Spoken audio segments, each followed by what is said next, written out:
What is going on, everybody? Welcome back to the channel. First things first, thank you for clicking on the video. Now, in this video, we are going to be talking about a lens that I have been wanting for a very long time, which is the Sigma 18-35 f1.8. Not only are we going to be talking about the lens, but we're actually going to be talking about how it pairs with the Canon EosR. All right, now before we get started with the video, first things first, I want to thank all of you for watching the videos, the people who are subscribed to me, the people leaving comments, the people leaving the likes, so thank you.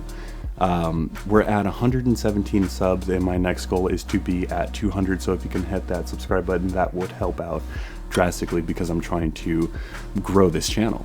Now, the lens that we're going to be talking about, like I said, is the Sigma 18-35. I didn't purchase the lens just yet, but I actually borrowed it from my friend Mario, and I can tell you right now, this is going to be the lens that I want, and the reason why is because I've actually been searching for a lens to pair with my Canon EosR. It came with a kit lens, which I'm not a fan of kit lenses. I'm pretty sure anybody out there who is into photography or videography is not a fan of kit lenses either. It came with a 24-105 with the f-stop of 4, which to me is not ideal whatsoever. It's usable, but it's not ideal for what I want out of it. Now, the reason why I wanted to actually use this lens is because there's a few reasons actually. I wanted something with an f-stop of at least 2.8 or lower, and this actually has a f-stop of 1.8, which is perfect for getting those nice blurry backgrounds. And the reason why I wanted this lens is because I'm using it for two reasons, one of which is the talking headshots that I'm doing right now. The second being the gym videos that I've been uploading as well too.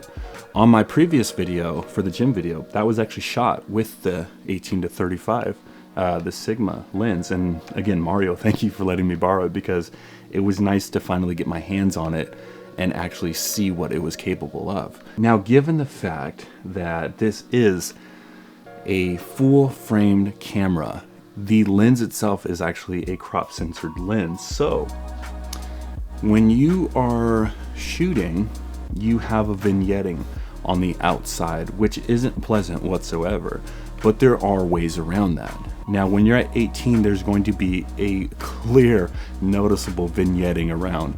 When you zoom in to 24, it starts to disappear.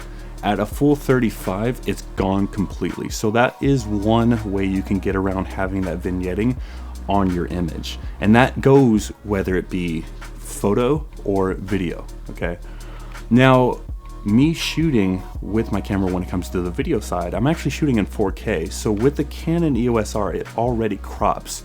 So me personally, when I'm shooting 4K, I actually don't have to worry about that vignetting on the outside of it. I only have to worry about it when I am shooting photos. Now, even if you're shooting 1080p, you can still find ways around getting that vignetting out of the way. And the way that you can do that is actually dropping your video in post and just cropping the top and the bottom to cut out that vignetting. Now, what I wanted to do with this lens was not only test out the photo side of it, but also the video side. But yesterday I actually ended up going to downtown LA and I wanted to get some photography shots with this, and I can tell you right now, I was by far amazed with the image quality that I got from using this lens.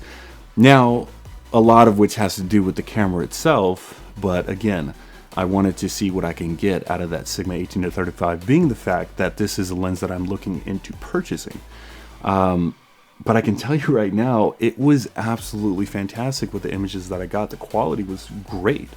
And I was surprised. I definitely was surprised, but I knew what I was getting myself into, being the fact that the f-stop was a 1.8. But again, really great when it comes down to photos, video as well too. Like, the video looks absolutely crisp. It looks very clean. It's very sharp. And I can tell you, it's definitely worth it, and this is going to be the lens that I actually purchase. 18-35 is by far a really good range when it comes to shooting these types of videos. Right now, I actually have it on a 18mm, and in the gym, typically I shoot 24-35. But given the fact that it has that 1.8 f-stop, it's magical. It's really great, and that's why I say the image quality is fantastic when it comes to shooting with this lens. Now, I do have to give a lot of credit to the camera body itself, especially being the fact that I have been shooting in log, so it brings out a lot more richer colors, and it captures better dynamic range. I still want to give credit to that lens as well too, because again, I'm not going to be rocking a kit lens. It's just not, it's not in the cards for me. I never really liked kit lenses whatsoever, and that's exactly why I've been looking into getting a new lens for it. And I can tell you right now, this is going to be the one. I didn't want to make this like a overall review about the lens itself, because I'll do that later when I personally purchase it, because I have to give this lens back, unfortunately. But I will make a review about it later. But really, I wanted to touch up on the lens itself paired with the Canon EosR body. And right now I can tell you right off the bat, it is a solid yes. So if you are looking into getting it, I'd say go for it. Keep in mind, you do have to get the EF to RF adapter for it, because that mount it's not an RF mount. That's one thing you have to do. And then also just keep in mind the crop factor. Now, again, ways to get around that, you can either do a crop in post from the top and the bottom to cut off for the screen, or you can shoot in 4K. Okay. Now, when it comes to photos, unfortunately, there's no way around that. If you're shooting 18 to 24, you're going to get that vignetting. But at a full 35, like I said, it is completely gone. And it's still something that you can work with, being the fact that 35 it's not a super zoom lens. Like it's still a bit far off. But keep in mind, if you want to get some up close shots, then you're going to need something like a 24 to 70. And that's one thing that I did realize when I was shooting out in LA, is it only went up to a 35. And I'm so used to using the Sony a7S III, where the lens that I had was the 24 to 70 G Master. So it still is taking some getting used to, but I can tell you right now, like, I do love what I am seeing and the photos that I've gotten out of it, and the video side. So honestly, no complaints, even given the fact that the vignetting problem that we have, I'm still not complaining about it. I can work with that. Okay. If you can personally work with that, then I would say go for the lens. It's been out for a very long time, so it's not crazy expensive. I found a lens around 400, but that was used. But most likely I'll probably go with that. And then later on, I'll probably get like a 24 to 70 or a 70 to 200. Who knows? But yeah, I'm actually really excited to purchase this lens for myself, because from all the shots that I got out of it, I was completely satisfied, or overly satisfied actually. So I'm gonna have fun with it when I do purchase it myself, and this is going to be the main lens that I use when shooting the rest of my videos going forward. But if you guys have any questions, comments, concerns, leave them down below.